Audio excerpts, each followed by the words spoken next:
Hello guys, this is me Ali और इस channel पे मैं वीडियोस बनाता हूँ सेल्फ इम्प्रूवमेंट और रिलेशनशिप एडवाइस के बारे में।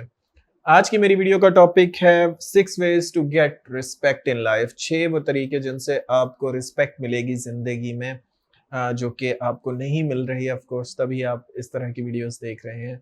इस टॉपिक पे बात करने से पहले मैं कहूँगा प्लीज सब्सक्राइब कर दो मेरे चैनल को, ताकि आने वाली हर एक वीडियो आपकी हेल्प कर सके। और अगर आपके क्वेश्चंस हो आप पूछ सकते हैं इंस्टाग्राम पे, लिंक जो है वो डिस्क्रिप्शन में है। So how to get respect, 6 वो तरीके बताना चाहता हूँ जिनसे आपको रिस्पेक्ट मिलेगी, जो कि स्पेशली मैं मोस्टली वीडियोस बनाता हूँ रिलेशनशिप एडवाइस की।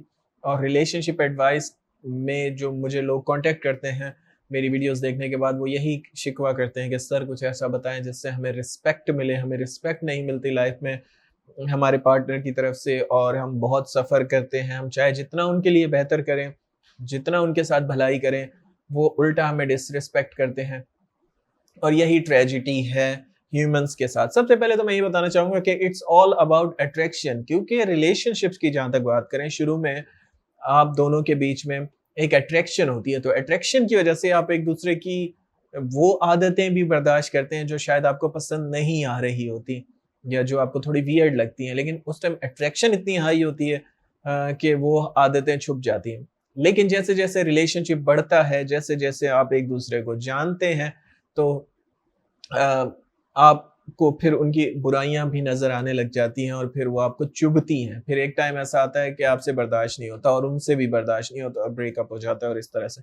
सो पहली चीज, अगर आप चाहते हैं कि लोग आपकी रिस्पेक्ट करें, इन जनरल बता रहा हूँ, I am not just talking about relationships, in general बता रहा हूँ कि अगर आप चाहते हैं कि लोग आपकी रिस्पेक्ट करें, तो नेवर आस्क फॉर रिस्पेक्ट और नेवर बेग फॉर रिस्पेक्ट। ठीक है, जितना आप लोगों से रिस्पेक्ट लेने की कोशिश करते हैं, उतना आप खुद को कमतर साबित करते हैं। अगर कोई आपको इम्प्रेस करने की कोशिश कर रहा है, तो इट मीन्स वो ऑलरेडी आपसे इम्प्रेस है। तो जब आप किसी से रिस्पेक्ट लेने की कोशिश करते हैं, तो सबकॉन्शियसली वो पर्सन ये समझता है अपने दिमाग में कि आप उसको बहुत ज़्यादा कुछ हाई समझते हैं, उसकी रिस्पेक्ट के तलबगार हैं, उसकी रिस्पेक्ट के पीछे हैं आप। अगर वो रिस्पेक्ट नहीं देगा, तो आपकी ज़िंदगी मतलब कुछ खराब हो जाएगी या बर्बाद हो जाएगी। इस नज़रिए के साथ वो फिर आपके साथ ट्रीट करते हैं। तो इसलिए नेवर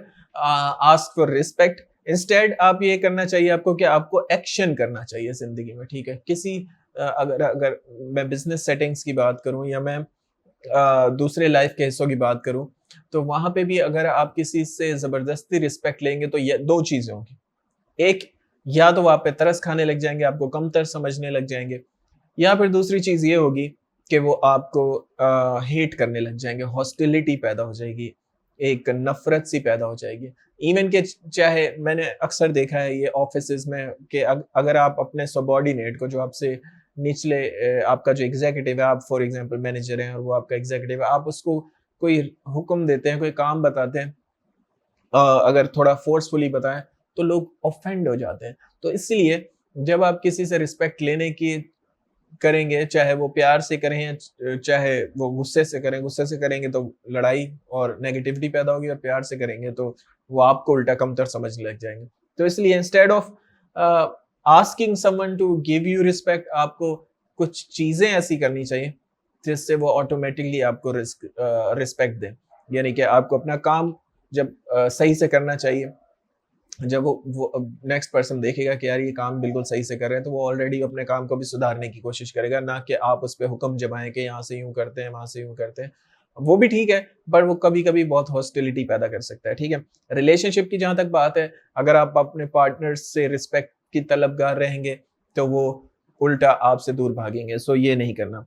दूसरी चीज, don't say sorry if you are not sorry. ठीक है, आपको सॉरी तब नहीं बोलना जब आप अंदर से सॉरी फील ना कर रहे हो या आपकी गलती ना हो। ठीक है, प्रॉब्लम ये है कि हम कभी कभी तब भी सॉरी बोल देते हैं जब हमारी गलती नहीं होती, सिर्फ इस वजह से कि हमारा पार्टनर या हमारा दोस्त हमसे नाराज ना हो। हम उनकी फीलिंग्स की बहुत ज्यादा कदर करते हैं, और फीलिंग्स की कदर करना जो है वो फेमिनिन बिहेवियर है। ठीक है, वो मैस्कुलिन बिहेवियर नहीं है। स्पेशली अगर आप मेन हैं, और अगर आप अपनी इस गलती को सुधारने की बजाय सॉरी बोल के मसले को हल करना चाहते हैं या एटलीस्ट कुछ वक्त के लिए, तो वो हमेशा बैकफायर होगा। कुछ टाइम बाद वो वापस दोबारा आप वो गलती करेंगे, क्योंकि मे बी ज़्यादातर जो हम डेली बेसिस पे चीज़ें कर रहे होते हैं वो हमारे बिहेवियर का हिस्सा होती है, हमारी हैबिट का हिस्सा होती है। तो अगर आप दोबारा से वही गलती करेंगे और वैसा ही बिहेव करेंगे तो उनको और गुस्सा आएगा, क्योंकि इस टाइम लास्ट टाइम आपने सॉरी भी कहा था और आप मे बी आपने प्रॉमिस भी किया हो कि आप नेक्स्ट टाइम ऐसा नहीं करेंगे। तो ये रिलेशनशिप में मैंने अक्सर देखी है गलतियाँ, जिसमें लड़का अपनी गर्लफ्रेंड को या अपनी वाइफ को खुश करने के चक्कर में सॉरी बोलता है और दोबारा वही गलती करता है। तो ये आपको नहीं करना है। या तो आपको वो गलती नहीं दोहरानी, या अगर आपको पता है कि आप इंसान हैं और गलती दोबारा भी आपसे हो सकती है तो फिर सॉरी ना बोलें।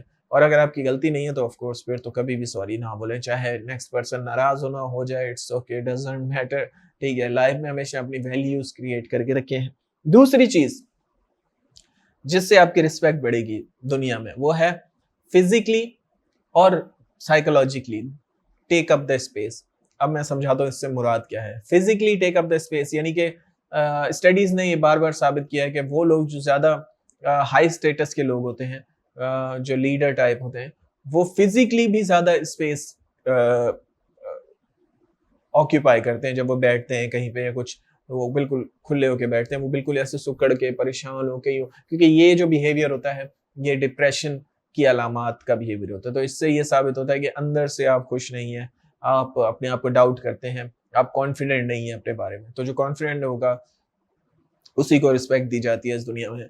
तो अगर आपको कॉन्फिडेंट अपेयर होना है हर जगह पे, तो आपको टेक अप द स्पेस, आपका सीना बाहर, शोल्डर ऊपर, इस टाइप का बिहेवियर, फिजिकल आपका ट्रेट्स होने चाहिए, ठीक है। जहां तक साइकोलॉजिकली बात है तो टेक अप द स्पेस से मुराद ये है कि आप जिस भी फील्ड में है या जहां पे भी है वहां पे आपको नॉलेज होनी चाहिए, एक्सपीरियंस होनी चाहिए, आपका हिस्सा होना चाहिए उस चीज में। ऐसे नहीं हो कि यू नो अक्सर लोग मैंने देखा है इस दुनिया में कामयाब होना चाहते हैं लेकिन मेहनत नहीं करना चाहते, ठीक है। वो किसी फील्ड में होते हैं सिर्फ इस वजह से क्योंकि उन्होंने किसी से सुना होता है, वो अपने पैशन की वजह से उस फील्ड में नहीं होता, इसलिए उनका बुक पढ़ने को दिल नहीं करता उस टॉपिक के ऊपर, या कोर्सेज करने को दिल नहीं करता, या और मजीद सीखने को चीज़ों को दिल नहीं करता, क्योंकि वो देखा देखी में वो काम कर रहे होते हैं लोगों की, कि फलां कज़न अच्छे पैसे कमा रहा है तो मैं भी स्टार्ट करता हूँ। फिर वो जब स्टार्ट करते हैं 2-3 महीने उनको वो फील्ड बोर लगने लग जाती है, वो काम बोर लगने लग जाता है। तो इसीलिए मैं रेकमेंड करूँगा कि ऑफ कोर्स आपको वो चीज़ चूज़ करनी चाहिए ज़िंदगी में जो आपका पैशन हो। आई नो शुरू में थोड़ी मुश्किलें होंगी, शुरू में शायद उतना आपको पैसा ना मिले, शायद आपकी फैमिली, आपके माँ बाप को आपको क्रिटिसाइज भी करें इस चीज़ के ऊपर कि ये क्या फजूल सी चीज़ कर रहे हो, अच्छी से ढंग की नौकरी क्यों नहीं कर लेते, ये वो। लेकिन अगर आप ट्रूली पैशनेट हैं और अगर आप उसमें टाइम इन्वेस्ट करेंगे तो आप कामयाब हो भी जाएंगे। अच्छी बात यह है कि जिस चीज़ के बारे में हम पैशनेट होते हैं उसमें हमें थकावट का एहसास नहीं होता। तो आप 12-12 घंटे भी काम करते हैं। मैंने अक्सर फुटबॉलर्स की, क्रिकेटर्स की बायोग्राफीज देखी है जिसमें हम कहते हैं कि हम दिन में 8-8 घंटे प्रैक्टिस करते हैं, क्योंकि वो इतना पैशनेट होते हैं उस चीज़ के बारे में, वो इंजॉय करते हैं उस प्रोसेस को, कि उनको वो थकावट महसूस नहीं होती। लेकिन अगर आपकी वो फील्ड नहीं है, आपका वो पैशन नहीं है और आपको मैं फोर्स करूँ वो चीज़ करने को, तो आप नहीं कर पाएंगे। तो इसलिए साइकोलॉजिकली भी अपना स्पेस क्रिएट करें दुनिया में, ठीक है, और फिजिकली भी ऑल्सो, ठीक है। चौथी चीज, गिव रिस्पेक्ट। अगर आप चाहते हैं कि लोग आपको रिस्पेक्ट दें तो आपको भी रिस्पेक्ट देनी चाहिए, किसी को डिसरिस्पेक्ट ना करें।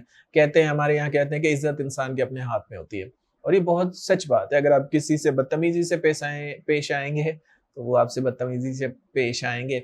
अगर आप किसी के साथ बहुत ज्यादा जोक करने लग जाएंगे तो वो भी आपके साथ जोक करेगा, वो भी आपको इज्जत नहीं देगा। तो आपको हमेशा थोड़ा स्पेस क्रिएट करके रखनी है, चाहे वो आपका पार्टनर हो, फ्रेंड हो, एक बाउंड्री बनानी चाहिए, ठीक है। पांचवी चीज, be consistent. One of the most amazing thing इस दुनिया में, इस जिंदगी में, इस लाइफ में जो मैंने रियलाइज किया है कि वो कंसिस्टेंट होना है। जब आप कंसिस्टेंट होते हैं किसी भी चीज के बारे में तो दुनिया आपको रिस्पेक्ट देती है, क्योंकि दुनिया आपको उस चीज के ऊपर मास्टर तस्वुर करती है। वो कोई भी फील्ड हो सकती है। आपको क्रिकेट की नॉलेज है, आप दूसरों को क्रिकेट की नॉलेज बांट रहे हैं, ठीक है। आपको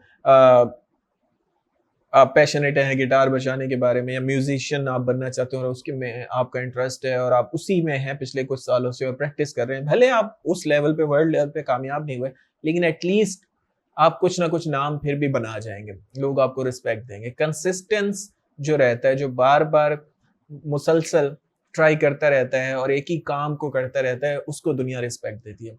रिस्पेक्ट कभी भी उस इंसान को दुनिया नहीं देती जो आज ये कर रहा है और कल वो कर रहा है, ठीक है। अक्सर मैंने देखा है लोग बैंक की जॉब कर रहे होंगे, फिर अचानक से उनको रियलाइज होगा कि मेरी जितनी सैलरी है उससे 5,000 या 10,000 ज्यादा सैलरी किसी और फील्ड में मिल रही है। वो बिल्कुल अपनी फील्ड ही चेंज कर लेंगे, वो बैंक की जॉब छोड़ के एकदम सेल्स में आ जाएंगे। फिर सेल्स कुछ कुछ दिन करेंगे, फिर उसमें भी उनका दिल नहीं लगेगा, फिर उनको रियलाइज होगा कि अच्छा पैसे उस चीज में ज्यादा मिल रहे हैं, फिर उस वो काम छोड़ के फिर एक नए काम में घुस जाएंगे। वो दोबारा से सीखते हैं और इस चक्कर में वो कामयाब नहीं हो पाते। एक तो दूसरा, उसको दुनिया भी रिस्पेक्ट नहीं देती, ठीक है। अगर मैं आपको बिजनेस सेंस से बताऊं तो ऑलवेज डू वन वर्क, एक चीज चूज करें। वो कुछ भी हो सकता है, वो पेंटिंग हो सकता है, वो सिंगिंग हो सकता है, वो डांस हो सकता है, वो एक्टिंग हो सकता है, वो डॉक्टर बनना हो सकता है, वो इंजीनियर बनना हो सकता है।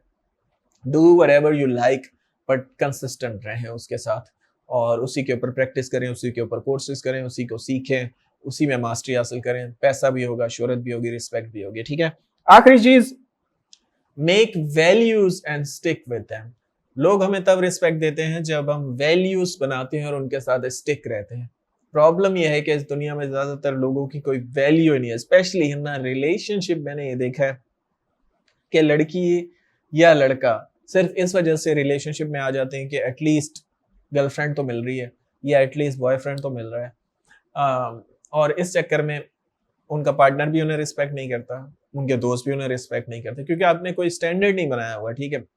इसी तरह लाइफ के अदर हिस्सों में भी लोगों को मैंने देखा है कि कोई स्टैंडर्ड नहीं होता, जो जॉब मिल गई कर ली, ठीक है। कोई पैशन नहीं है किसी चीज के बारे में, लेजीनेस है, हर टाइम बैठ के रील्स देखना, टाइम वेस्ट करना, तो इंसान को एटलीस्ट 2 से 3 घंटे तो अपने आप को देनी चाहिए, मैं ये समझता हूँ जिंदगी में।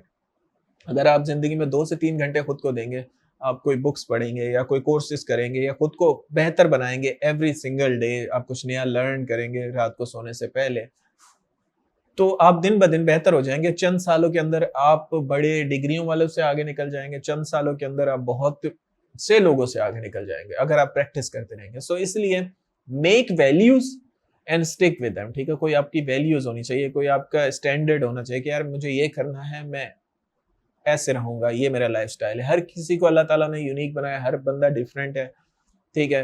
हर किसी के अपने पैशन है, हर बंदा किसी चीज में अच्छा है और किसी चीज में बुरा है, तो आपको आइडेंटिफाई करना है कि आप किस चीज में अच्छे हैं और उसी को करना है और उसी से रिस्पेक्ट मिलेगी। तो ये चीज 6 चीजें आपको रिस्पेक्ट दिलाएंगी माशरे में और रिलेशनशिप में भी, of course. So that's it for today, thanks for watching guys, you have a good day.